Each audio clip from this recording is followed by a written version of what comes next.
4 जुलै हा दिवस स्वामी विवेकानंदांचा पुण्यतिथीचा दिवस. 4 जुलै 1902 रोजी हावड्यामधील बेलूर मठामध्ये त्यांचं निधन झालं होतं.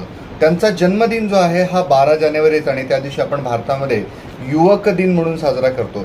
त्यांचं नाव नरेंद्रनाथ विश्वनाथ दत्त आणि त्यांच्या आईचं नाव भुवनेश्वरी देवी असं होतं. कलकत्त्यामध्ये त्यांचा जन्म झाला होता.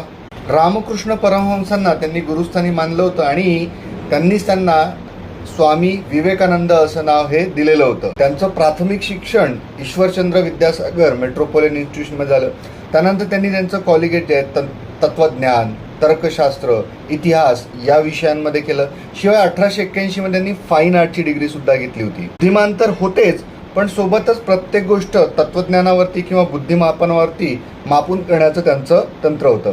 शिकागोचं त्यांचं अतिशय प्रसिद्ध असं भाषण. तर त्यांना आपण नमन करूयात आणि अशाच माहितीसाठी MPSC लक्ष चॅनलला सबस्क्राईब करा.